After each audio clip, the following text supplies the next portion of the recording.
A comme animal. Qu'est-ce que je n'aime pas? C'est le rapport humain avec l'animal. Peut-être à tort. Je ne dis pas que c'est mal, je n'aime pas ça. Au chat, au chien, je préfère les tiques, les poux, les moustiques, les araignées qui courent partout, tu vois, l'ambara, ce sont les animaux familiers. Je veux dire, les gens qui aiment leur chien ont un rapport avec qui n'est pas humain, malsain. Tu vois, pour moi l'important, c'est d'avoir un rapport animal avec l'animal. L'aboiement des chiens, c'est dément. Je dis, c'est le cri le plus stupide, le plus insipide dans la nature. C'est la honte du règne animal, une imposture. Qu'est-ce que ça veut dire? Les chats, ils se frottent. C'est déplaisant. Faut voir les gens. C'est différent. Comment ils parlent, comment ils bêlent à leurs bêtes dans les rues, descendues, en tête, à tête. Je supporte un chien qui hurle à la mort. Je ne supporte pas le rapport humain avec l'animal, c'est comme ça. Les psychanalystes interprètent avec eux, pour peu tout est animal à tort. Dans le rêve freudien, l'animal familier, eh bien, c'est l'image d'un père, d'une mère. Tout est interprété, ça, je ne supporte pas. Je ne supporte pas le rapport humain avec l'animal. Je ne dis pas que c'est mal, j'aime pas. Le chien, la bestiole dans la carriole du douanier Rousseau, évidemment, c'est le grand-père. À l'état pur. Et alors, c'est quoi? La question pour moi, pour être honnête, c'est quel rapport avez-vous avec les animaux? Ce qui est sûr, si vous voulez être gentil avec les bêtes, il ne faut pas avoir un rapport humain avec votre chien, c'est comme ça, mais un rapport animal avec l'animal. Et là, c'est très beau. Je suis fasciné par les tiques, par les poux, tu vois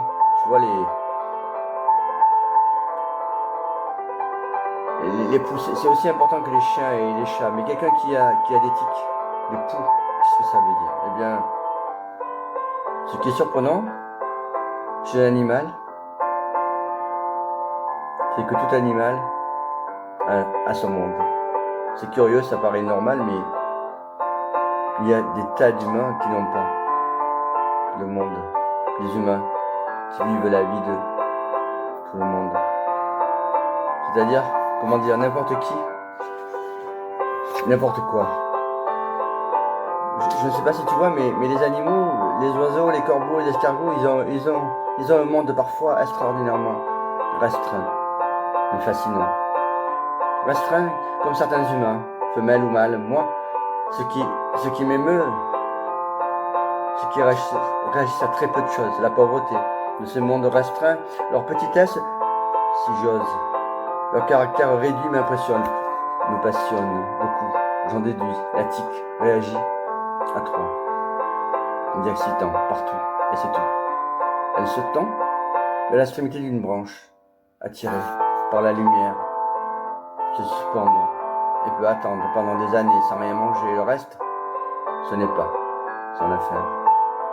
Amorphe complètement, elle se cache, attendre qu'un ruminant passe sous sa branche. Tu comprends? C'est une espèce d'excitant, olfactif.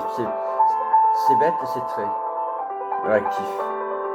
Ça se laisse tomber sur le dos. Et là, bien en tête, elle cherche la région la moins poilue. Elle s'enfonce sous la peau. C'est, comment dire, c'est l'excitant tactile, c'est la tique. Chez la tique, c'est ce qui m'a plu. Pour cela, la tique, elle est très, très habile. De tout le reste, de ce qui en reste, de la fourmillante nature, elle en a cure. C'est ça qui fait un monde. Alors, autre question, le rapport animal de l'écrivain à l'écriture. Une idée en gestation. L'écrivain, c'est aussi quelqu'un qui a un monde. Mais il ne suffit pas d'avoir un monde pour être un animal. Ce qui me fascine, m'obstine, ce sont les histoires des territoires. Parce que constituer un territoire, c'est presque la naissance de l'art. On parle de marque d'urine, on parle de glande anale. Pour un animal, marquer les frontières de son territoire, c'est fondamental. C'est pas du hasard, c'est de l'art. Le marquage, le repérage d'un territoire, c'est une série de postures aléatoires.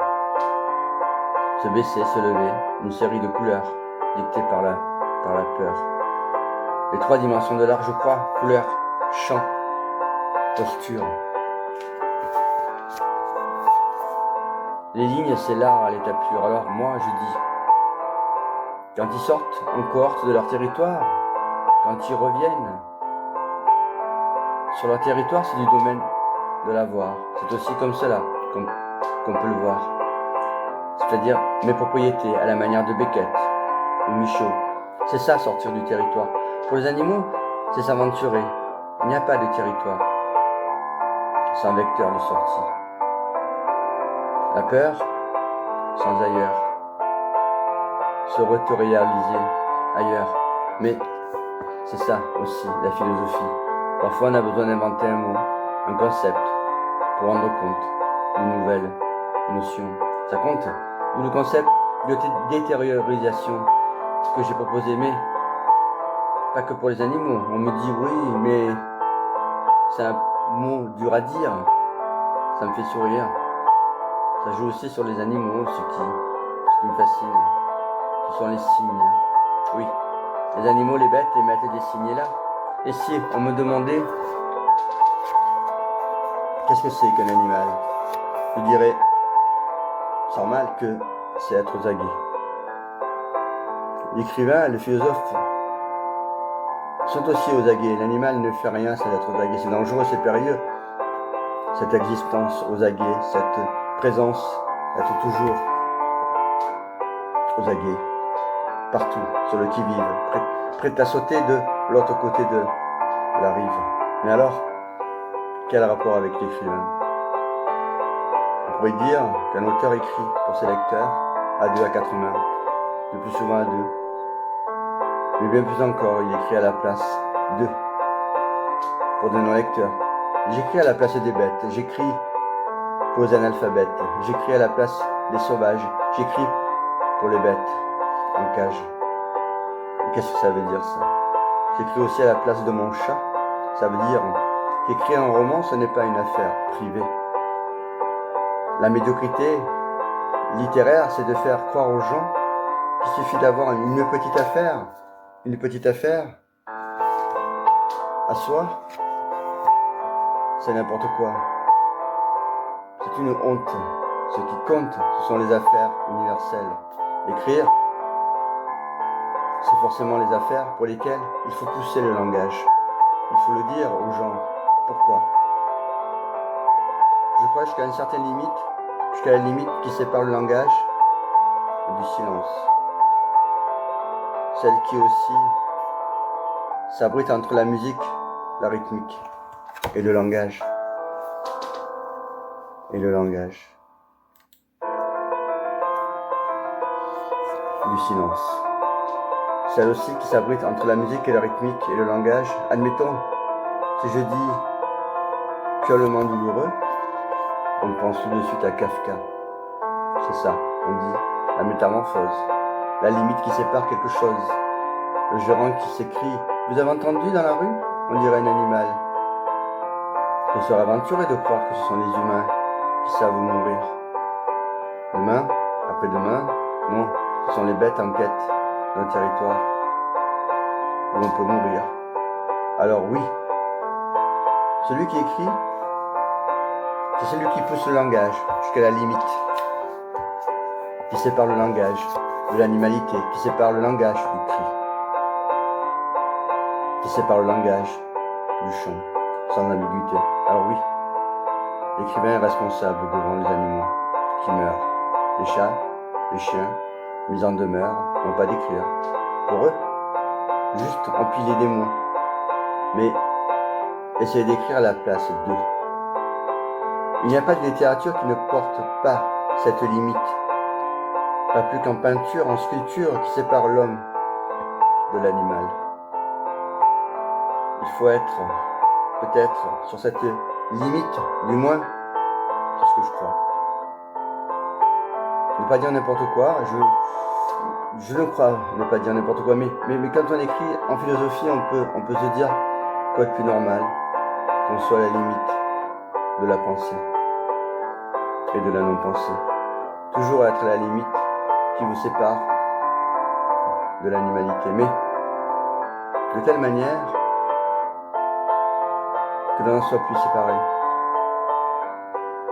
Il y a une inhumanité propre au corps humain et à l'esprit humain. Alors, je crois que pour l'être A, c'est déjà bien, c'est déjà pas si mal.